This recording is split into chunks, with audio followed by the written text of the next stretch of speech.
కనకం, యమున ఇంట్లో అందరూ రాముల వారి కళ్యాణానికి ఏర్పాట్లు చేస్తూ ఉంటారు.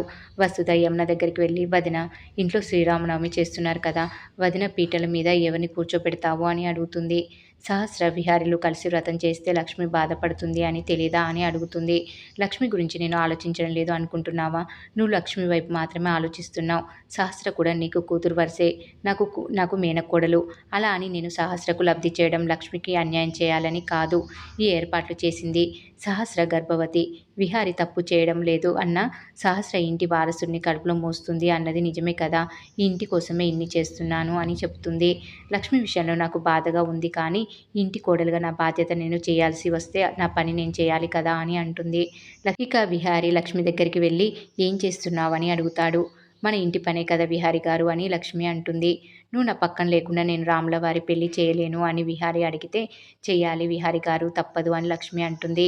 ఎవరి ఆనందం కోసమో నేను ఇలా చేయలేను అని అంటాడు విహారి. మీరు ఇలా చేస్తే సహస్రం ఎంత బాధపడుతుందో తెలియదా, ఇదంతా నా తలరాత అని లక్ష్మి అంటుంది. నువ్వు నా పక్కన లేకపోతే నేను పీటల మీద కూర్చోను అని విహారి అంటాడు. విహారి వెళ్ళిపోయిన తర్వాత పండు వచ్చి లక్ష్మితో, నువ్వే విహారి భార్య అని విహారి గారు అంటున్నారు. మరోవైపు సహస్రమ్మ పూజ చేయడానికి రెడీ అవుతుంది అని అంటాడు పండు. ఏం చేయలేను అని లక్ష్మి అనేసి వెళ్ళిపోతుంది. దేవుడా, నువ్వే నా చెల్లి గర్భవతి అని ఇంట్లో తెలిసేలా చేయమని అనుకుంటూ ఉంటాడు పండు. ఇక స్వామీజీ ఇంటికి వస్తారు. ఇక స్వామీజీ రావడంతో అందరూ వెళ్ళి ఆహ్వానిస్తారు. సహస్ర తల్లితో, స్వామీజీకి నా గురించి తెలిసిపోతుంది కదా అని కంగారు పడుతుంది. ఏం కాదులే అని పద్మాక్షి అంటుంది. ఇద్దరు స్వామీజీ దగ్గరికి వెళ్తారు. స్వామీజీ సహస్రని చూస్తారు. ఇంట్లో చాలా సమస్యలు ఉన్నాయి, మీకు చెప్పుకుందామని అంటే మీరు లేరు అని అంటుంది యమున. ఇంతలో విహారికి ఫోన్ వస్తుంది. విహారికి ఫోన్ రావడంతో పక్కకు వెళ్ళడం అంబిక చూస్తుంది. భుజంగం విహారితో, ఇంట్లో శుభకార్యం చేస్తున్నావు కదా అని అంటాడు. నిన్ను వదలనురా, నిన్ను చంపేస్తా, అందుకు నేను ఎలాంటి శిక్ష అయినా అనుభవిస్తా అని విహారి అంటాడు. ఇప్పుడు నేనేం చేయబోతున్నానో తెలుసుకోలేవురా, నీకు కౌంట్ డౌన్ స్టార్ట్. ఈరోజు నువ్వు ఇంట్లో విషాదం చూస్తావురా, వెళ్ళి నీ ఇంట్లో వాళ్ళని కాపాడుకో అని అంటాడు భుజంగం. విహారి పరుగులు పెడతాడు.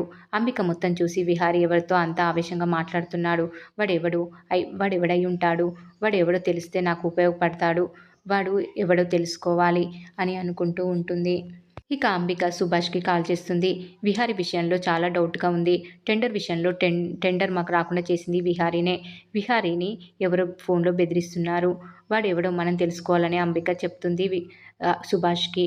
విహారిని బెదిరిస్తున్నారా అని సుభాష్ అంటే, అవును, వాడు ఎవడో మనం తెలుసుకోవాలి, అప్పుడు మనకు చాలా లాభం ఉంటుంది అని అంటుంది అంబిక. సరే తెలుసుకుంటా అని సుభాష్ అంటాడు. స్వామీజీ విహారిని పిలవమని అంటాడు. అందరూ విహారి కోసం చూస్తారు. ప్రతిసారి ఏదో ఒకటి అయినప్పుడు సహస్రతో ఏం చేయాలి అన్నా వాడు ఇలా తప్పించుకుంటాడని అంటుంది పద్మాక్షి కోపంగా. సహస్ర బాధగా, అదే లక్ష్మితో అయితే పరుగున చేస్తాడు అని అంటుంది. ఏం మందు పెట్టిందో ఈ మహాతల్లి అని పద్మాక్షి అంటుంది. సహస్రమ్మ, పద్మాక్షమ్మ, పూజకి టైం అయింది, మీరు వెళ్ళండి, విహారి గారు ఎక్కడ ఉన్నా నేను తీసుకొస్తా అని లక్ష్మి వెళ్తుంది. విహారి ఇంటి లోపలే ఉంటాడు. పండుని పిలిచి, ఇంట్లోకి ఎవరు కొత్త వాళ్ళు రాకూడదు, ఎలాంటి అనుమానం వచ్చినా పూర్తి డీటెయిల్స్ తీసుకొని నాకు చెప్పు అని అంటాడు. ఇంతలో లక్ష్మి వచ్చి, ఏంటి అలా చేసి చెప్తున్నారు అని అడుగుతుంది. ఏం లేదు, మామూలుగా చెప్పా అని అంటాడు విహారి. మరి ఏం జరగబోతుంది అనేది రాబోయే ఎపిసోడ్లో తెలుసుకుందాం.